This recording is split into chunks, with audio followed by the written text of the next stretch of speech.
আচ্ছা দেখ, এখানে এই যে প্রোগ্রামগুলো লিখলাম এর মধ্যে যদি অ্যালগরিদম লিখতে দেয়, ধর এই প্রোগ্রামটারই ধর অ্যালগরিদম লিখতে দিল, এই সিপিএসপি এই প্রোগ্রামটা, তাহলে অ্যালগরিদম যদি লিখতে দেয়, অ্যালগরিদম লিখতে দিলে আমি এখানে স্টেপ 1 স্টেপ 2 লিখছি না, 1 2 করেই লিখছি। স্টেপ 1 স্টার্ট, স্টেপ 2তে থাকছে কি হবে, ইনপুট সিপি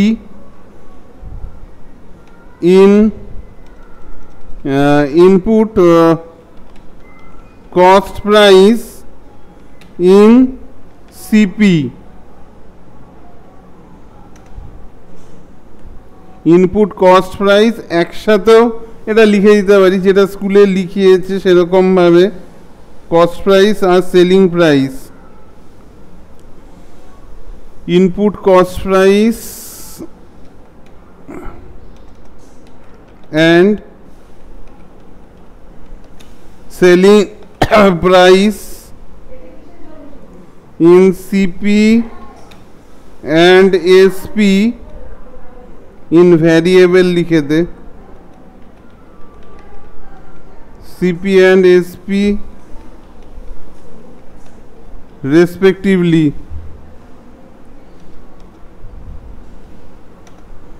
হলো? আচ্ছা, তারপরে কি হচ্ছে, এবার চেকিং হচ্ছে, তাহলে চেকিং এর মধ্যে এবার এখানে এ বি করে লেখো, if SP is greater than CP, then print profit। তারপরে আবার বি, otherwise print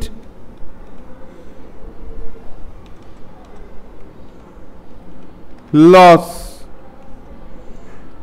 তারপর স্টেপ 4 এসে তোর এখানে এন্ড অফ ইফ স্টেটমেন্ট,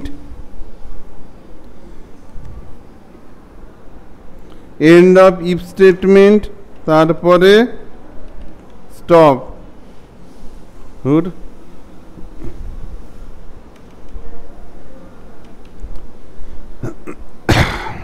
এই হচ্ছে, এইভাবে লিখতে হবে অ্যালগোটা। ধরো এখানে যদি আমরা এইটাকে যদি লিখতে যাই, এত কঠিন অ্যালগোরিদম অবশ্য দেবে না। ধরো আমাদের এরকম বলল, check a number odd or even, এর যদি অ্যালগোরিদমটা লিখতে বলে, অ্যালগোরিদম, তাহলে স্টেপ 1 এ আমার কি থাকছে, স্টার্ট। স্টেপ 2তে থাকছে, স্টেপ 2তে input a number and store it in variable N. আচ্ছা, একটা জিনিস আগেরটায়, হ্যাঁ রেসপেক্টিভলি লিখেছিলাম, একটা এখন রেসপেক্টিভলি লেখার কোনো গল্প নেই। Number 3 A if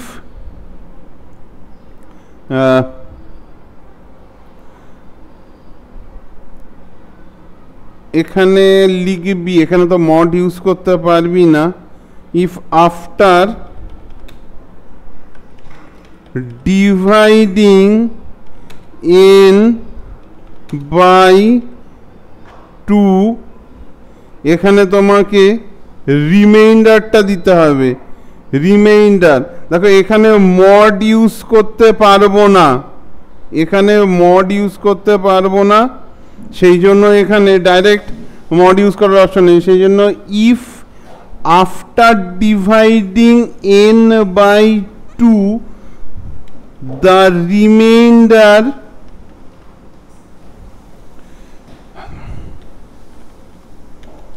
the remainder will be 0, then print even.